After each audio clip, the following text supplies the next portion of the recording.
Morning, everybody. I am told that because of our enthusiasm for socializing and maybe breakfast, we are 20 minutes behind. So I'm going to be very brief. The next panel is going to be kind of an overview of how things went in the 2020 cycle. As you know, most of redistricting is conducted by state legislatures, but an increasing number is run by commissioners like yourselves, an independent process in which people and their needs and their issues are put first.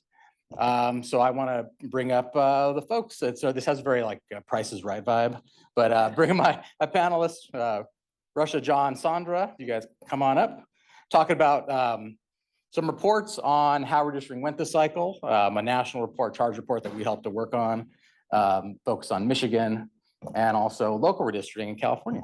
So come on in.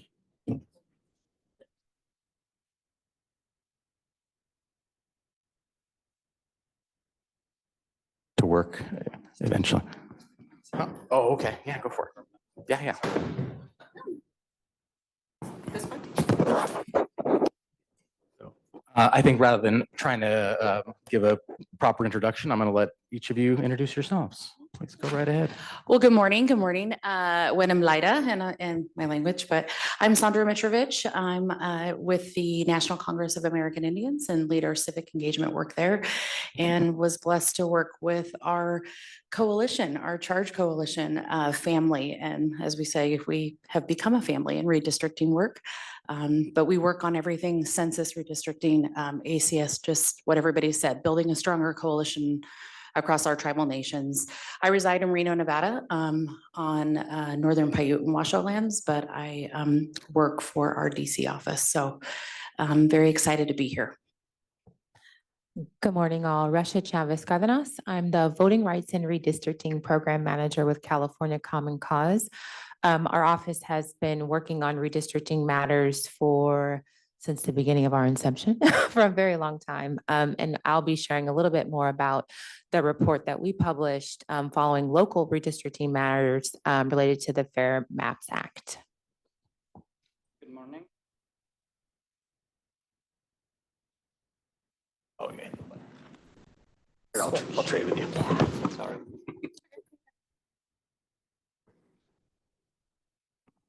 Good morning. I am John Eguia. I work at Michigan State University and working with the Institute of Public Policy and Social Research there.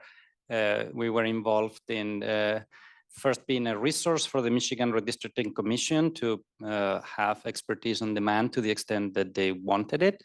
And then later evaluating how the 2021 redistricting process in Michigan turned out, evaluating the maps that the commission put out. We published the report publicly available with our conclusions and recommendations. And I will be talking a little bit about that effort in Michigan. So I think the way we'll do this is we'll just have kind of each of you go down, give a few minutes on kind of your findings, and then there's such amazing expertise in the room. I'd love to kind of take your questions and have a discussion. So we'll just kind of go down the road, if that's all right. Well, as I mentioned before, we were definitely very fortunate to partner with 9 organizations on the charge report. So our Coalition Hub for Advancing Redistricting and Grassroots Engagement came together and really talked about and talked through how do we do this greater centered effort on outreach, education, and really engaging all of our communities in a very meaningful way. And what I really appreciate about the start of that is the first thing we constantly asked, and back to Patricia's point, is we looked around the table and constantly revisited the question, not just our why, but who's missing, whose voice isn't at the table. And I think for all of our communities, we can say that that's something we have to do continuously, no matter where we're sitting. So across this effort, 60 in-depth interviews, 110 survey responses, and just numerous hours on the ground with all of our advocates, really spending the time to determine, first and foremost, what the report was trying to gather is how did this process go for our organizers? How did it go for our advocates? Everything from getting notifications about hearings, everything from the communication on the ground, participating in map drawing process, whether or not they were heard when they provided testimony, and what did that look like? Did something change?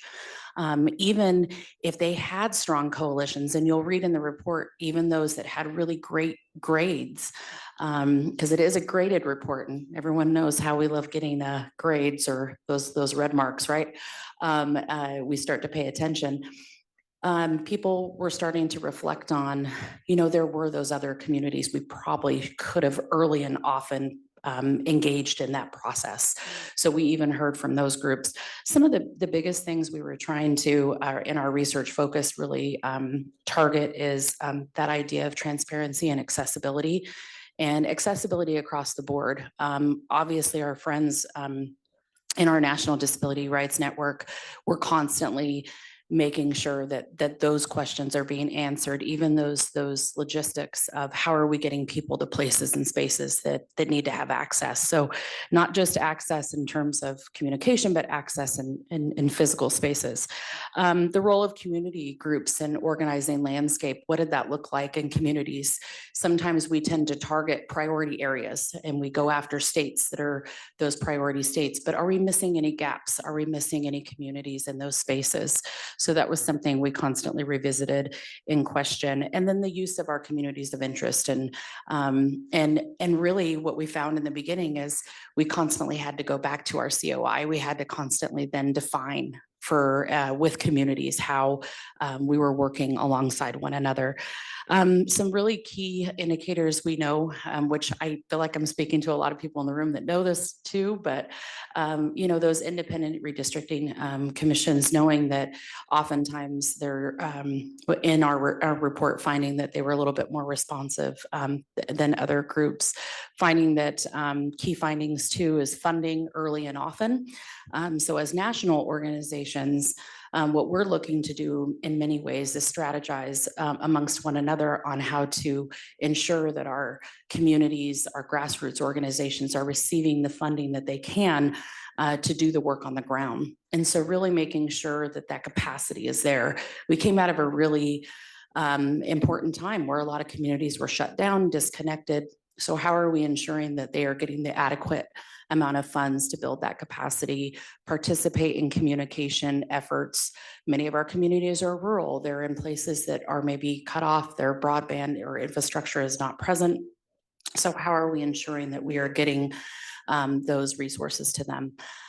Some other pieces that we found outside of the early and often and consistent communication is also making sure that we were leveraging other partners and coalition tools and resources. So when we had people come in and want to do mapping and training and workshops and webinars, it was really just making sure that people had access to those things.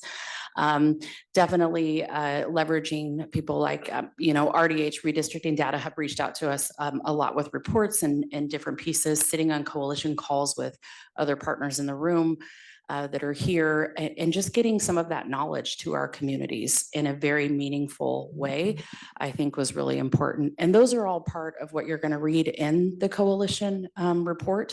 But also I think what's crucial for us, reports are great, but what we're hoping out of this, and don't want to speak for everyone in the group, but what we are hoping out of this is that in our next steps, that we can really pinpoint areas in each place where we can do better. And I know we're going to talk about that this afternoon on what those communication tools will look like. For those of you that did our webinars, we had tons of different webinars hosted by different advocates. And that community college workshop was really important, but I think what we learned is how can we make those a little bit more effective for folks. The last thing that I'll mention is the puzzle pieces, and everyone in this room knows how important that is. But the messaging about census, right? We're on a roadmap to 2030. How are we engaging in this formative year in 2024, which is a big formative year for us with census? How are we connecting those pieces now with our communities so that we're building that in to that roadmap so that people are talking about making sure that census is accurate, especially for those undercount communities. And before we go back into the next redistricting cycle. So I'll stop there.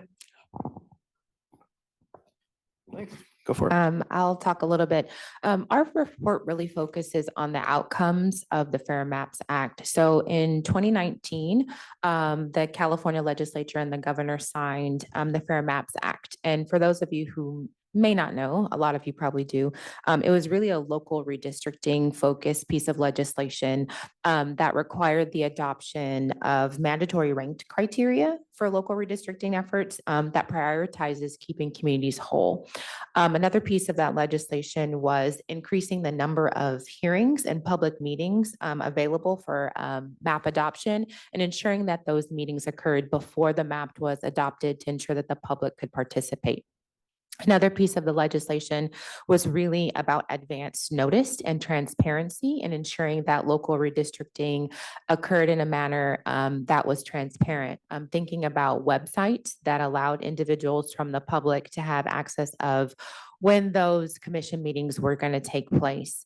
And then another prong, the fourth prong of the fifth prong of the legislation was adjusting the redistricting timelines and deadlines for more time.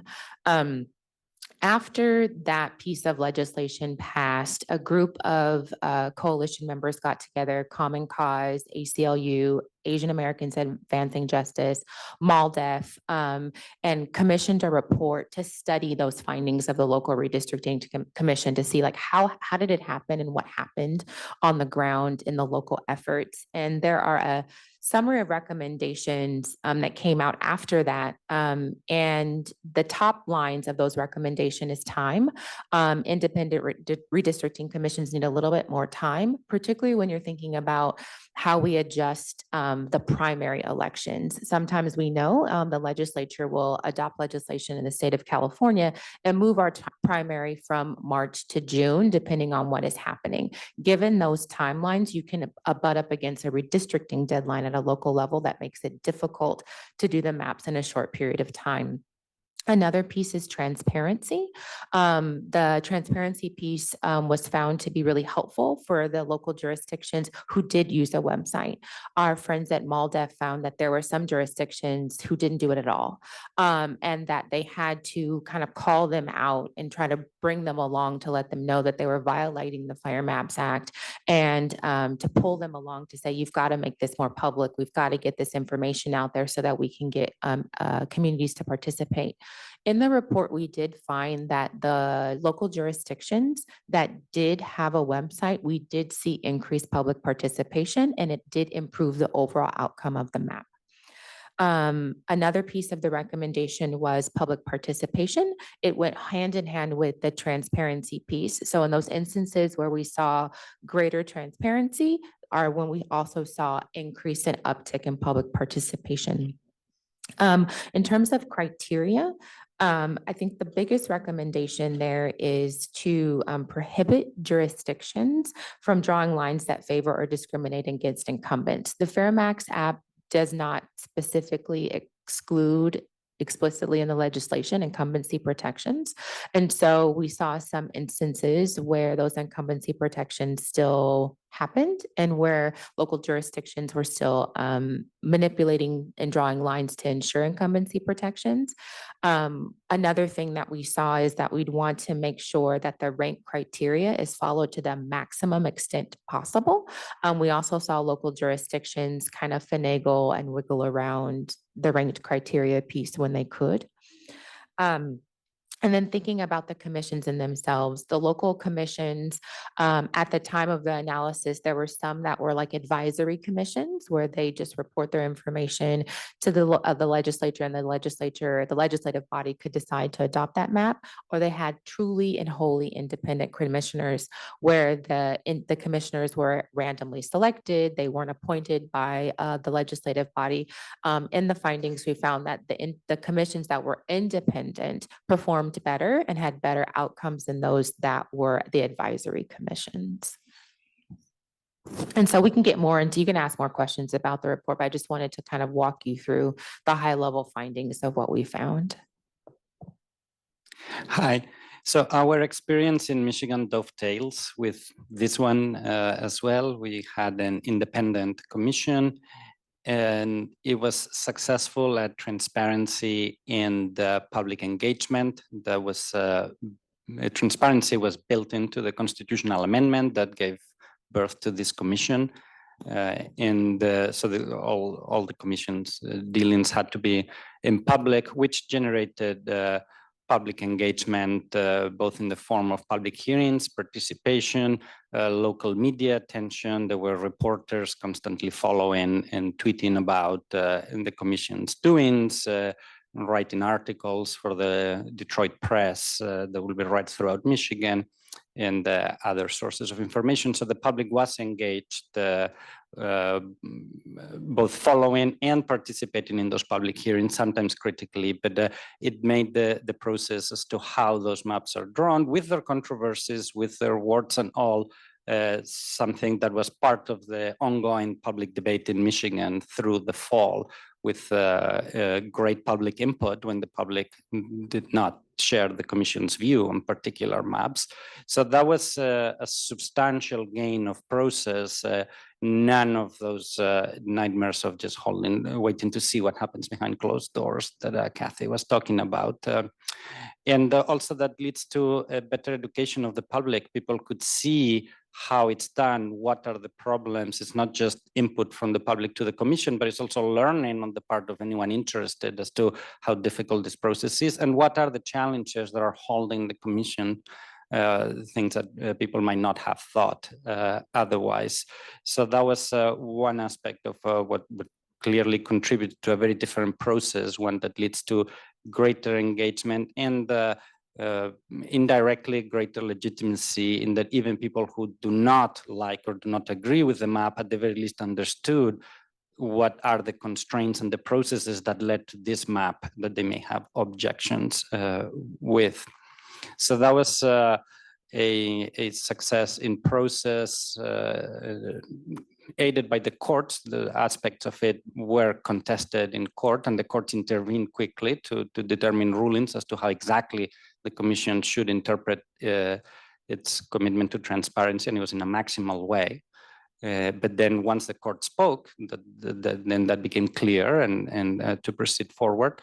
And in terms of mapping outcomes, the actual maps that occurred, there was an issue of timing. The commission appeared, from an outside perspective, pressed for time to do all the maps well, with all the steps that were required in our constitution. So it's possible that the congressional map that was a little bit more salient perhaps got a little bit more attention, and it definitely had a more successful, less contested outcome. And the state legislative maps perhaps could have used with more time for commissioners to revisit them and be sure about them. The commission achieved at least some measure of success and partisan fairness, or a perception from the public that with these maps, both main parties, Michigan's very close to 50-50 vote between the two major parties, and it's a perception that both parties have a distinct opportunity to gain a majority in the state legislature, which was not viable in the past on a 50-50 vote. It would have required a big landslide for one party to be competitive, whereas now on a 50-50 vote, either party, 51-49, 49-51, either party could win. And I think that's recognized. The commission have more difficulties in interpreting Voting Rights Act and finding which are those districts of opportunity, and also in defining and interpreting communities of interest. The public participated a lot in submitting maps, but it's difficult what to do to handle, how to process a vast number of public submissions of varying quality. So on those issues, it still has a lawsuit pending on interpreting whether it interpreted correctly the demands of the Voting Rights Act in and around the city of Detroit. So we'll see in January how that pans out. And there were, as you mentioned, ranked criteria. There were several ranked criteria in Michigan, with, of course, compliance with federal law at the top. And there was some difficulty in keeping track of what's the priority order of those rank criteria. It was unclear how some goals were traded off with another. So there was a clear ranking. But overall, the commission achieved success in process, achieved bipartisan support for the maps. The Michigan Constitution kind of presses the commission to try to attain a cross-party support within the commission, but it has backup mechanisms for in which that in that case is impossible, eventually resorting to randomization. The commission did not need to get there. It obtained the cross-party support for its maps, which is another measure of success, even though it did not attain unanimity, and perhaps the press or the opposition will highlight the elements of discord within the commission, but that discord was partial. It did attain the cross-party supermajority that the Constitution called for, and that is an element of success. Attaining unanimity across all views is sometimes very difficult, and so success in process, at least partial success in outcomes, and then some questions pending for the future for 2030, in particular as to what are, how do commissioners get to interpret Voting Rights Act and communities of interest? How do we detect communities of interest? What exactly, when do we know that the community is a community of interest? Those remain challenges for the future for 2030. An earlier census data availability and more time would definitely help. All right, thanks, John. I will invite everybody to kind of think about some questions. I'll be happy to run down with the mic like an old school daytime talk show, but I'm going to kick one off first with my own. I think you guys sort of touched on this, but I want to kind of ask in a pointed way. You know, elected officials and their allies who are opposed to reform generally use the talking point that because everybody, including citizen commissioners, have political views, therefore you might as well just let politicians draw their own districts. I'm wondering sort of what in your research, how you'd respond to that kind of based on your reports and the research. I take this one. Because I have a strong view on this one. Politicians do a lot of things. Politicians want to pass particular legislation, want to leave a legacy. So politicians do not just draw a map. Politicians may draw a bad map that they know is bad, and they're a little bit embarrassed of this map, knowing, well, this is means to an end. The map is bad, but it would allow me to do so much good for these causes that I care about. So they would be willing to do something that they know is not that good, because it will be made up for with all the goodness that would follow from this pushing the boundaries. So if the same politician were to just draw map and retire and never be involved in anything else, and that's their legacy, that's what commissioners do, even if they have their bias.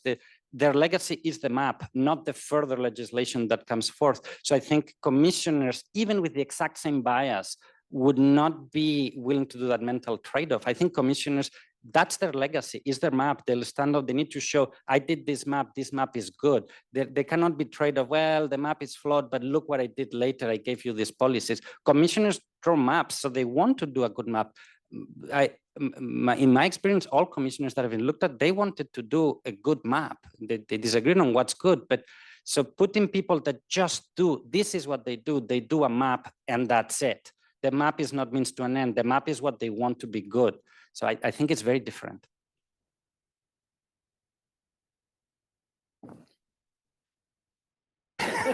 All right, any questions? I can go.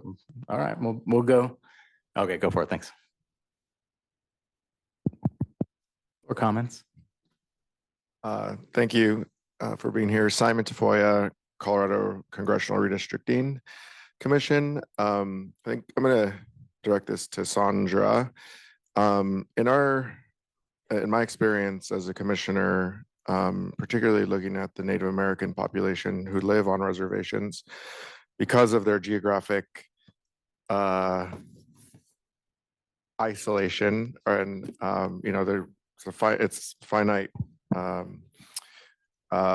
geographically confined area.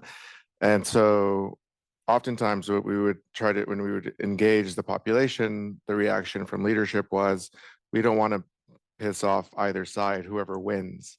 So because we're such a, these are my words, but my interpretation of it was that because they were such a minority in the larger district that would be created of around 730,000 people, they were afraid that if it was a Democrat or a Republican, that if they, whatever they said would be used against them, if whoever would win that district, and they didn't essentially engage as they probably should have, because they were afraid of retribution from the future political office holder. So I'm wondering if you had any of that experience, or you've noticed any of that occurring. I'm sure there are analogous situations in other minority groups, but I found it particularly challenging with the Native American population on reservation. I think it's an excellent question, and I do think that it's a valid one. In addition to that, I would say what's super important work that we do as a policy advocacy org on a national level. One of the things that we are constantly focusing on is that consultation process with tribal leadership. So this goes back to our census redistricting voting cycle, right? Really talking through what that looks like across the board. And so one of the things that we really worked on, and I've just been at the Congress for 4.5 years, and one of the things that we really focused on was leveraging, we have 12 regions within CAI, we have 12 regional VPs and alternate VPs, and what we really talked to them about is, how do we engage our tribal leadership in this whole entire process to really understand what this looks like in terms of infrastructure building out, no matter who is in office, what does this mean for resources and resource allocation down the line?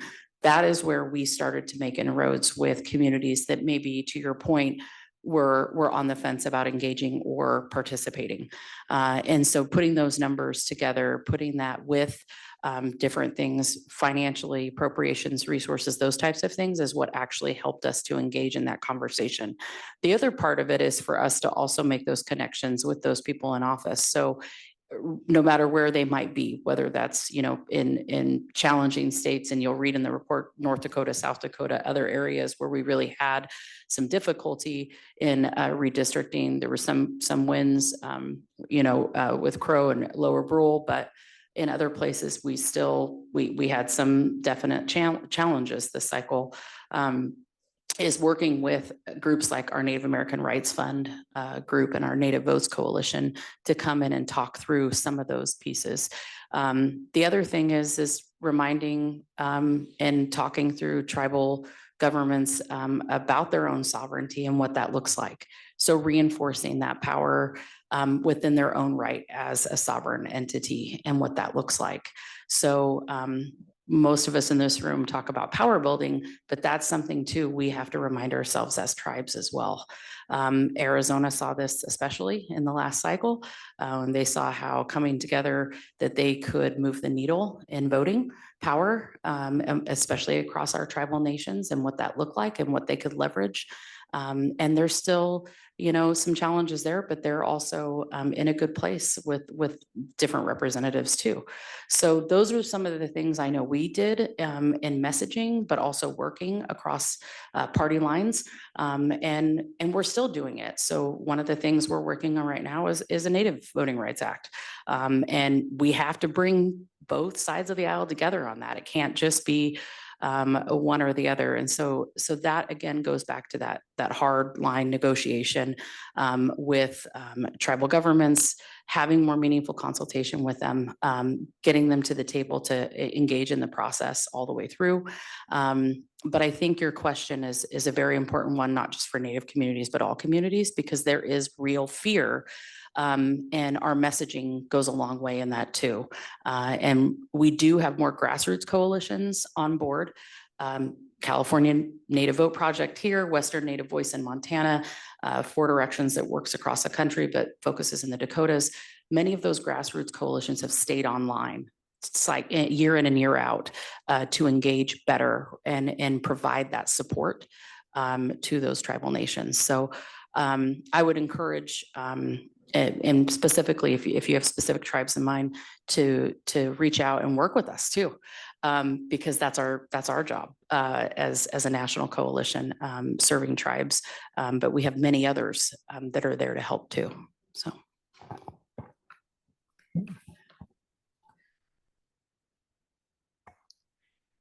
I'm Norman Turrell from Oregon. In our drafting of our initiative that's now circulating, we did some negotiation with the tribal groups. And so I want to direct another comment to Sandra. And we discovered in those discussions with some tribal advocates that many Native Americans don't even vote, that they are not registered to vote. And so one of our criteria for being a commissioner would be that they were registered to vote. And since many of them are not registered to vote, we actually wrote in an accommodation that they either are registered to vote or have voted in a tribal election. And we thought that was a great advance in our proposal. So if you have any comments on that, there's other accommodations we made in our drafting also, but this is probably the most important one. Well, first and foremost, thank you. And thank you for all the work you're doing in the state of Oregon. We actually have a wonderful partner. I won't go too much into their project, but we have a wonderful project, the Tribal Democracy Project. Brian is here with us today, and they're doing a lot of wonderful work in both voting rights space, but also redistricting. And one of the things that we've talked about at length is, and a report that definitely NCAI has put out about voting rights and especially our unregistered voting population is that 18 to 29 year age range, especially for Native people and unregistered voting. One of the things that we're working on consistently is getting not only more Native people registered to vote, but also participating in, casting a ballot. So our Native Vote initiative at NCAI is in partnership with some of the groups I just mentioned, but we do have a Native American Voting Rights Coalition that's working on a Native Voting Rights Act to remove those barriers. Specifically, thankful to you for thinking about those barriers, especially as it relates to Native voting population, but removing also some of those additional barriers, tribal IDs, for example, making sure that those are an option for people. In the state of Nevada, for example, we were able to have legislation passed so that every tribal land has a ballot box. So there is that opportunity there on every tribal land. And it's not necessarily, they don't have to necessarily opt in. And so that's really good. And that legislation we're constantly trying to improve.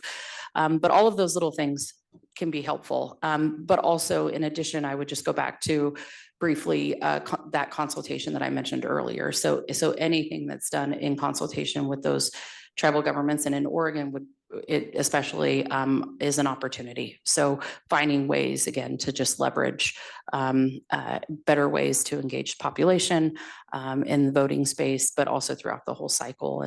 And so I appreciate that you did consider that and hear that voice from the tribal nations and make that change. I hope it does continue to allow them to engage and then find some other ways to get more of our Native voting population registered, I think is always good. So Dan, before I go to the audience, is there any other questions you had? I do. I was wondering if a jurisdiction gave you the magical power to include one specific provision in the creation of a new independent redistricting commission, how would you use your power responsibly, of course? What provision would you require to be included? Incumbency protection. I would be very explicit in any ballot language or any legislation that was put forward. If I was given a magic wand, president for the day, they would all have very explicit incumbency violations for incumbency protections, partnered with a very clear ban on ex parte communications with elected officials. And so I think it would be those two hand in hand that I would put together. I want to address your question here. You mentioned about accommodations, because there's other accommodations that we've also considered when we're thinking about drafting legislation and initiative language for independent redistricting commissions here. And our friends at Catalyst California have actually helped us work on this.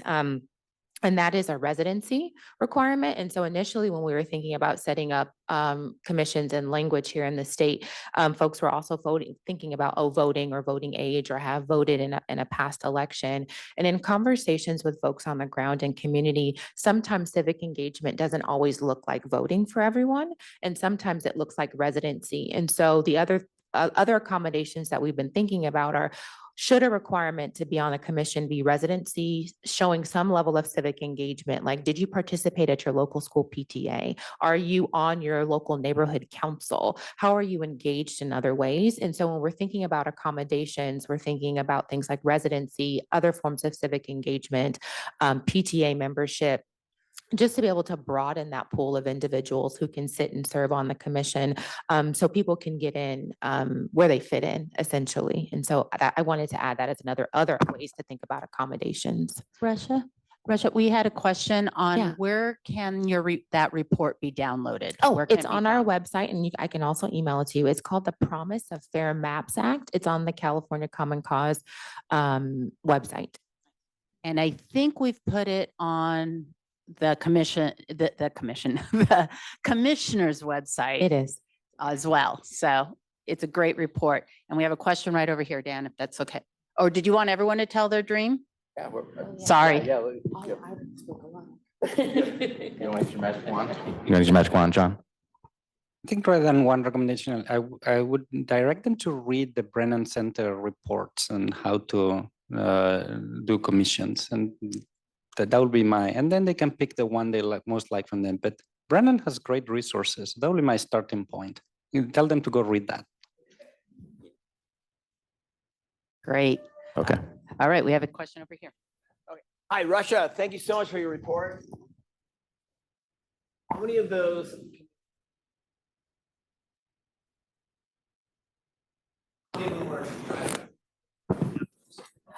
So at the time of after the legislation, there was about 22 local jurisdictions.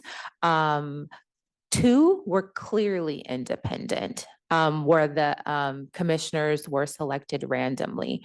The remainder were either kind of appointed by their elected officials, or were appointed by a mayor, or they had been there for so long it was really hard to figure out how they got into that position. But at the time, very few were truly when we can say independent, like we're truly independent commissioners. So what we also found in the research is that a county could say, oh, we were an independent commission. And then when you look and peel back, they're more advisory. and not truly independent. So you have to really dig in and deep, but it wasn't very many. Mm-hmm. I'm gonna throw in one other question just to make sure we kind of talk about some human stories. I know that everyone in this room knows that redistricting is ultimately kind of a human endeavor. Despite hearing that, folks who think this should just be done by computers, we know that there are a lot of reasons why that's not the way to go. So I'm kind of curious from, your reports and your work in this, if there were any particular stories of communities being empowered in this process that really moved you or really stuck out.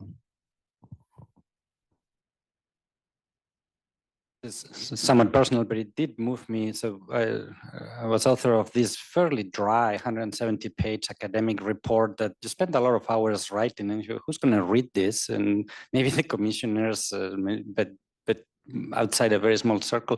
And then at the public hearings in Detroit, there was a local resident that stepped out to the podium, and after giving her speech, started directly quoting from my report. And then that was it moved me in the sense of the work we do can have an impact in educating the public and giving voice.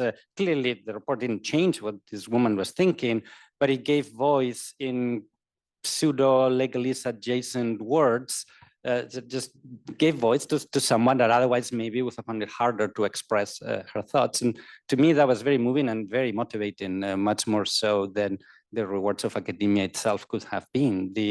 We literally are giving voice to people in Detroit that have not always been heard as much as they would have. So that to me was a moving moment of what we do as experts and advocates can help the public. I think one of the things that was great for me, we were hosting a webinar and it was actually on mapping, and we had a lot of community members and tribal community members, and for the first time, we kind of seen their community in that space. And for any of you that don't necessarily work in data, and for the first time you're thinking about how that works or what that story tells, a lot of people, especially communities that we would talk to about these workshops, that's not for me. I don't know how, I don't use data. I don't know how to, but having those aha moments where you're sitting in a workshop or a webinar and they're seeing their community on a screen or in a map in a first way, and you're walking through that process with them on how to think through that redistricting process and have them actually start participating in using either, the mapping tools or having those conversations about community building testimony around that. To see that for the first time and have those aha moments happen and those lights go on. And to your point about feeling that sense of alongside someone, them feeling power for the first time and being able to voice and be a part of that process, I think for me was very powerful, but also very powerful was doing that in coalition. I said early in my introduction that we felt like a family after this. We were on calls. I feel like I know Dan, and this is the first time I've met him in person. But sitting on those calls in coalition with everybody, you didn't feel alone. And our tribal communities that participated, they met neighbors for the first time that were working in the same space in that same area, that same community. And that's powerful because now they know they have those other allies and advocates standing with them that are facing some of the same issues that they're facing, food desert issues, whatever those issues may be, broadband. That was power. So. Russia, did you share your story? I would think my story is really the grassroots movements. And so I've said their name once and I'm going to say it again. We couldn't have done a lot of the local redistricting efforts that we did here in this state without the involvement of grassroots organizations like Catalyst California. I think seeing them on the ground and having the direct one-on-one conversations with the individuals in the communities to help educate and teach them what redistricting is, to have them take the time and the nights and the evenings and the weekends to walk through that process and provide childcare and to provide food and to provide meals, to really get into community and to reach people where they are and to just educate so that people felt comfortable expressing and defining what their community of interest is, and then sharing that information to a commission was profound. And so if there's any story or praise that I would like to give, it's really to the grassroots groups who've worked on the ground, who aren't doing the sexy stuff, but really the hard stuff in their time and their evenings and their weekends. We wouldn't have done what we did without them. So that would be my place. Thank you. We have a question, Anthony. I have a comment and a question, if that's okay. The comment is back to this idea of representation that we were talking about a few minutes ago. And I really think a lot of it comes back to the census and making sure that there's accurate census data.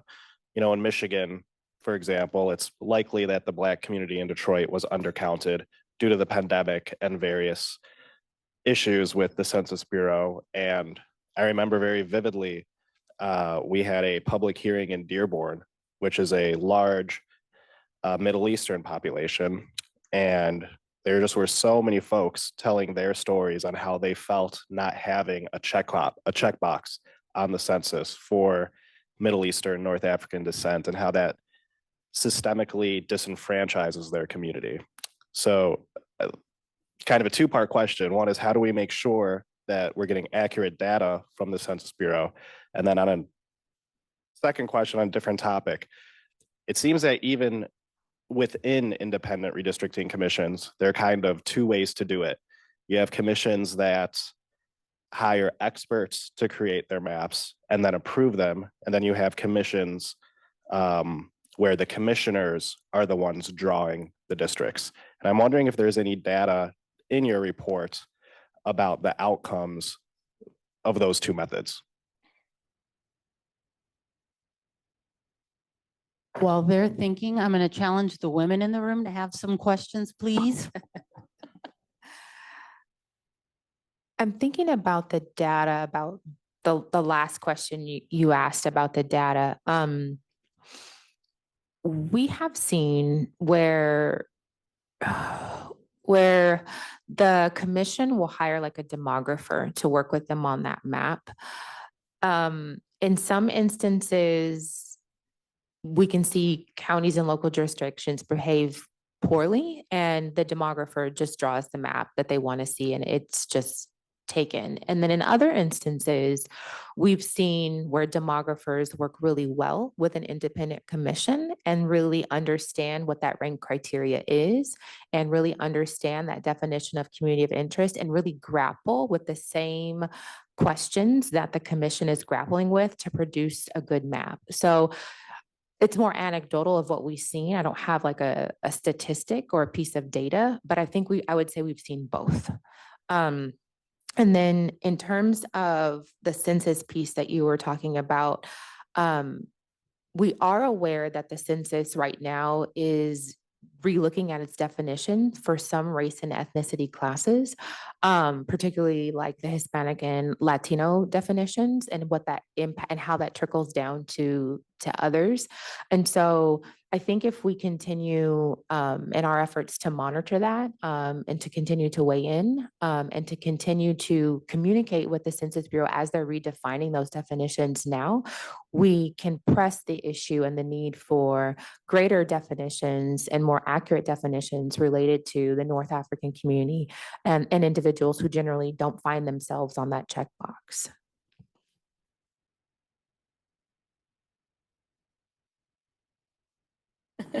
I was just going to add to the last point, the MENA category. And I think what's really important in coalition is that just to underscore the point that was just made, we are many of our race and ethnicity task force groups, especially with the leadership conference and other groups, are tracking that, engaged in that, participating in that. I know just from our coalition alone, I think we submitted over a 30-page report back to OMB. And so I think that's when we talk about staying the course, this is the time. We have to stay that course and be a part of these discussions going to 2030. And we are engaging our communities now to stay that course. And so anytime we convene 3 times a year as a Congress, and that will be on every single agenda that we have for our native Congress as we convene, is to be speaking through all of these pieces, but doing it in coalition with our other allies and advocates, especially as it relates to MENA category and others, where we know that's going to make a huge difference in community. Again, these are our neighbors, our partners, our allies. We sit on those coalition groups as well. So how do we help support and uplift each other to get that accurate data? So that is definitely a great question. Just make one census comment. Those of you who did census work know that there were some kind of predictions as to which states were likely to lose seats, gain seats before the census data came out. I think that the states that defied expectations and maintained their number of congressional seats or gained tended to have very robust and well-funded get out the count efforts. And I think it's no coincidence. Thanks for that. Sonia Diaz, the infamous LA City Council Redistricting Commission, which was advisory. My question is about really ensuring that there is a pool of diverse candidates selected.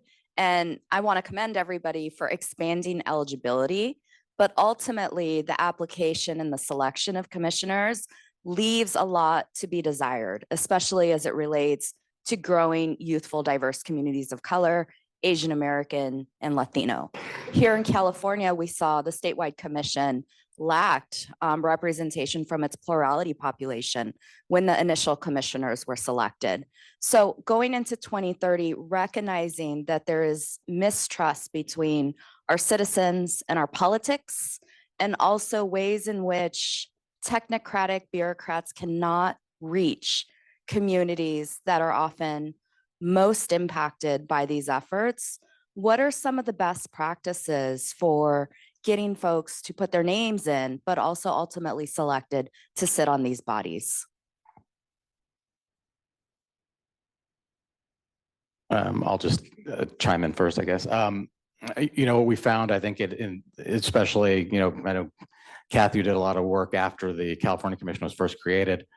The very first round of applicants tended to be white males around Sacramento, and it required a ton of work, a ton of funding to grassroots organizations who have credibility in every community in the state to build up a pool of applicants. Just sort of making it available really wasn't enough. So pushing funders to support organizations that can bring people to the table and generate applications from across the state is hugely important. I would definitely, sorry, I keep doing that. I would definitely say the same. I am one of the things that we saw. So we do have another coalition from our Native community. It's an advanced Native political leadership group, but that's kind of what their charge is too, is to help bring more candidates, not only for office, but for serving on some of these commissions. And a lot of that started with initially grassroots, just education. But then also now it's kind of morphed into how do we get them across the board in various different seats at the table and in different spaces and places. So that is definitely an effort that we saw come online a couple years ago. And I think will carry through to the next. But again, that goes back to Dan's point too, is funding and funding some of those efforts along the way to get more of those coalitions supporting those candidates and training.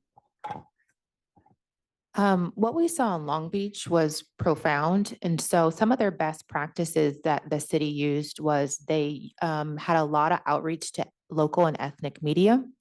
And another thing that they did is they had a very long application timeline. And so they allowed, I think it was the most lengthy application timeline available for folks to have the time to apply. And then when they realized that they were starting to see slow trickle-ins at first, that's when they did a really big push to local and ethnic media in the Long Beach area. And then they ended up having about 400 plus applications, which was much larger than we had seen in any jurisdiction. And I think those are some really good key best practices that we'd want to think about for other commissions going forward. I'd like to add in briefly a concern about keeping these efforts bipartisan from the perspective of a purple state where half the population leans one side, the other half to the other. Most of these advocacy groups in the sphere of reform and advocacy around common cause have efforts that appear to be more persuasive to those democratic or progressive liberal leaning. Even if that's not the intent of the organization, it echoes better in those communities. And in Michigan, I think this effort, although it had an element of bipartisan, it met more enthusiasm on one side of the political aisle than on the other, which then led to more participation, more public, more contributions to public hearings. It got more enthusiasm from the Democratic left side in Michigan that the effort was intentionally institutionally bipartisan, but there were more both leaders and citizens, and the more conservative communities had more of an element of less engagement with the commission. So public hearings tend to be in cities. It's difficult to organize public hearings in every little village. So these efforts in order for have true democratic legitimacy, need to reach out to all communities, even ones that are initially more averse to hearing the message. Dan, we're going to head to our last question right now. And do you have one, or I have a fellow colleague over here ready? Let's go to the audience. That's good. Okay. And for all of those women who just raised their hands and men, the conversation is going to keep on going in breakout rooms. So I'm not ignoring you. We'll just keep asking questions and keep talking. Good morning, Lori Pasante. I facilitated the Central Valley Equitable Maps Coalition in the last cycle. And one of the fair representation issues that I continue to struggle with, and that I believe was probably very confusing to a lot of commissioners, was the same groups that we stood in solidarity with and worked very hard with to get out the count in the census. We were just hit like a Mack truck by the fact that in redistricting, interests diverged so brutally, and to put it mildly. And I'm wondering if the panelists, if you have any thoughts, or if you saw any examples of, capacity building or education or particular structures of coalitions that worked better to help people understand like the full brunt of what that feels like and what it looks like, and how to deal with it constructively, because we want to maximize the extent to which especially underserved communities are communicating clearly to our now increased number of IRCs, especially here. Kern and Fresno and Orange County for the first time are going to be required to have one in the next cycle. We're going to have a lot more new people filling the ranks of positions like mine.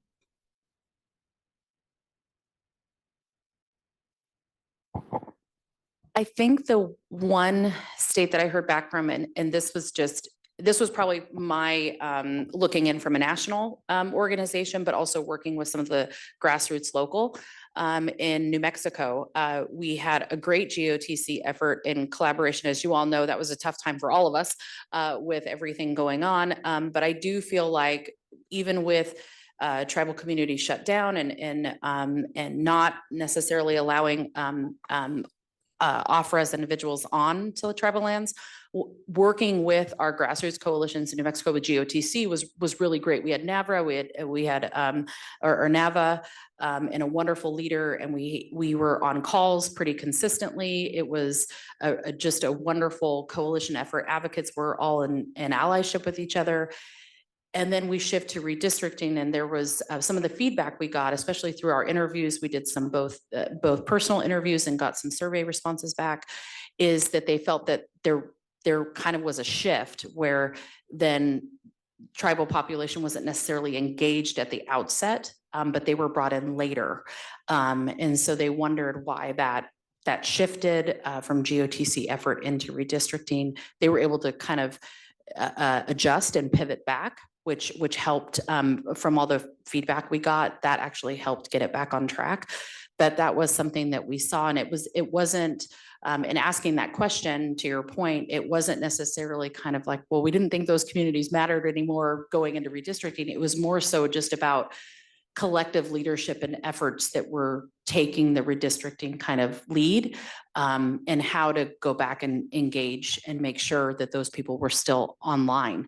And as you know, New Mexico has one of the first now, or for those that don't know, has one of the first Native American Voting Rights Act that was just passed in the state. So that definitely a credit to them and the grassroots coalitions, as she just mentioned, that are still continuing to stay in lockstep to do the work. But that was one example. Yes, we can wrap up.